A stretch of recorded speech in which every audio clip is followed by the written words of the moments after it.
Bible యొక్క 66 గ్రంథాలలో 6వ గ్రంథం యెహోషువ గ్రంథం. యెహోషువ గ్రంథం యొక్క గ్రంథ పరిచయం. యెహోషువ గ్రంథం యొక్క గ్రంథకర్త యెహోషువ. ఈ గ్రంథం యొక్క రచనా కాలము క్రీస్తు పూర్వం 15వ శతాబ్ది. ఇందు యేసుక్రీస్తు ప్రభువు మన రక్షణకర్తగాను దాని కొనసాగించువాడుగాను చూపబడెను. ఇచ్చువాడు దేవుడే గాని పోరాడి స్వతంత్రించుకొనవలసినది మనమే. ఈ గంభీర సత్యము 1వ అధ్యాయం 11లోనే చెప్పబడెను. మీరు స్వాధీనపరుచుకొనుటకు మీ దేవుడైన యెహోవా మీకిచ్చుచున్న దేశము అని అబ్రహామునకు చేసిన వాగ్దాన నెరవేర్పు ఇక్కడ జరిగెను. ఈ వచనము ఆదికాండము 12వ అధ్యాయం 1-3 వచనాలలో మనం చూడగలము. యెహోషువ నాయకత్వమున ఇజ్రాయేలీలు పోరాడి జయించి కనానును స్వాధీనపరచుకొని దానిని అనుభవించవలెను. కనాను పరలోకమునకు సాదృశ్యమని అనేకులు తలంచెదరు. కానీ పరలోకంలో అడుగిడిన పిమ్మటే పోరాటముండదే.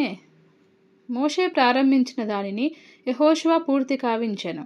ధర్మశాస్త్రము గురిపెట్టిన దానిని యేసు ప్రభు సాధించెను. యేసు అను గ్రీకు నామమునకు యెహోషువ అను హెబ్రీ నామమునకు ఒకటే అర్థము.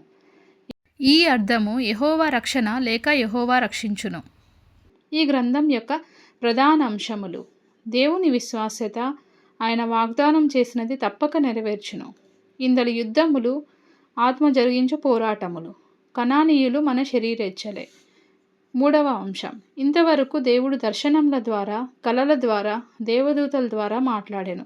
ఇక్కడ నుండి యెహోషువతో దేవుడు ధర్మశాస్త్రం ద్వారా లిఖిత వాక్యము మాట్లాడనారంభించెను. నేటికి ఇదే సూత్రము సరి అయినది. ఇజ్రాయేలీలు కనానును స్వతంత్రించుకొనగోరినచో యోర్దాను దాటవలెను. యోర్దాను క్రీస్తు మరణ పునరుత్థానములకు సాదృశ్యము. యెహోషువకు సమరూప గ్రంథము ఎఫెసీ పత్రిక. యెహోషువ మనయందున్న క్రీస్తుకు సూచన. పోరాటములో నడిపించి విశ్వాసికి జయం అనుగ్రహించినది క్రీస్తే. మిగతా గ్రంథాల యొక్క పరిచయాలు మిగతా వీడియోస్లో తెలుసుకుందాం.